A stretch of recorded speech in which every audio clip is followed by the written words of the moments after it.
क्या आप बिना कपड़ों के जीवन जीने की कल्पना कर सकते हैं? आइए जानते हैं कैसे इंसानों को बदन ढकने के लिए कपड़ों की जरूरत महसूस हुई। फैशन के इस दौर में कई लोगों को सबसे पहले अपने कपड़ों का ध्यान आता है, फिर रहने और खाने का ख्याल आता है। इंसानों के जिंदा रहने के लिए रोटी, कपड़ा और मकान, इन तीन चीजों को जरूरी बताया गया है। मानव सभ्यता के इतिहास पर जब हम नजर डालेंगे तब पता चलेगा कि भोजन इंसानों की पहली जरूरत थी।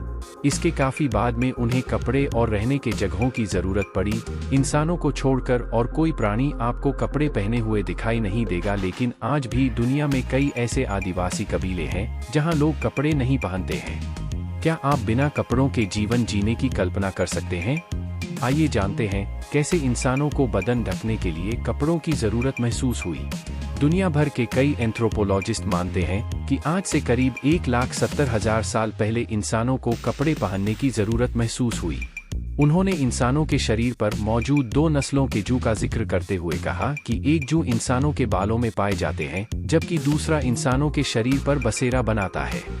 एक्सपर्ट्स का मानना है कि ये जू तब इंसानों के शरीर पर आए होंगे जब इंसानों ने कपड़े पहनना शुरू किया होगा।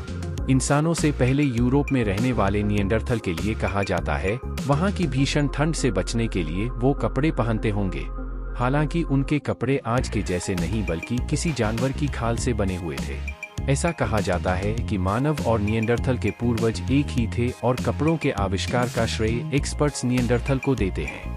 कपड़ों को लेकर मानव और निएंडरथल में एक फर्क ये भी बताया जाता है कि निएंडरथल जानवर की खाल को सुखाकर पहनते थे, जबकि आज के इंसानों के पूर्वज उसे काट छांटकर और सीकर पहना करते होंगे। ये भी कहा जाता है कि आज के मानवों के पास हथियार निएंडरथल से ही आए थे, जिनका इस्तेमाल वो सिलाई में करते होंगे। आज भी ठंडे इलाकों में एस्किमो, ठंडे इलाकों में रहने वाले वोल्वेराइन को मारकर उसकी खाल को कपड़ों के तौर पर इस्तेमाल करते हैं। रिसर्च के हाथ ऐसे भी कई सबूत लगे जिनसे पता चलता है कि कपड़े से केवल बदन नहीं ढका जाता था, बल्कि उनका इस्तेमाल सजावट के लिए भी किया जाता है। कपड़े या वस्त्र सामूहिक शब्द हैं जिनका उपयोग शरीर पर पहनी जाने वाली विभिन्न प्रकार की सामग्रियों का वर्णन करने के लिए किया जाता है। हमारे शरीर को ठंड, बारिश और अन्य जलवायु परिवर्तन या मौसम की स्थिति से बचाना एक मानवीय विशेषता है। प्रारंभिक मानव, जो 2 करोड़ वर्ष पहले रहते थे, अपने शरीर को पेड़ों की पत्तियां, बुनी हुई घास या पेड़ की छाल, हड्डियां, खोपड़ी और मृत जानवरों की खाल आदि से लपेटकर और सुरक्षित रखते थे। जैसे जैसे समय बीतता गया, कपड़े बदलते गए। इतिहास के अनुसार संस्कृति, फैशन और धन के साथ साथ कपड़े भी बदल गए। कपड़ों का निष्कर्षण और लहराते वस्त्रों की शुरुआत सबसे पहले मध्य पूर्व में पाषाण युग के अंत में हुई थी। फैब्रिक कपड़े पहनने की शुरुआत 1 लाख से 5 लाख साल पहले हुई थी। बुनाई को पहली बार कपड़ा निर्माण तकनीक के रूप में 6500 ईसा पूर्व में पेश किया गया था, जो आज के कपड़ों में भी लोकप्रिय है। कपड़ों के लिए उपयोग की जाने वाली पहली सामग्री पौधों और पशु दोनों स्रोतों से प्राप्त प्राकृतिक फाइबर है। इनमें कपास, सन, ऊन, चमड़ा, रेशम आदि शामिल हैं। रेशे निकालने के लिए उपयोग किए जाने वाले पहले पौधे के रेशे अलसी के बीज से होते हैं। सन के रेशे 36,000 वर्ष पुराने हैं। चीन रेशम उत्पादन शुरू करने वाला पहला देश था, जो 5000 और 3000 ईसा पूर्व के बीच था, जहां रेशम को पालतू रेशम कीट के कोकून से निकाला जाता था और बुना जाता था। जानवरों की खाल और पौधों की सामग्री से कपड़ों और वस्त्रों का विकास विशाल और रंगीन है।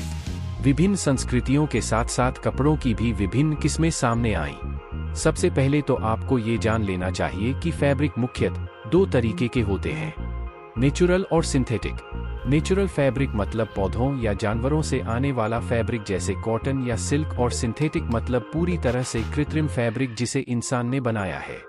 कपास सबसे लोकप्रिय कपड़े है जो चादरें और अन्य बिस्तर बनाने के लिए उपयोग किया जाता है, और अच्छे कारण के लिए।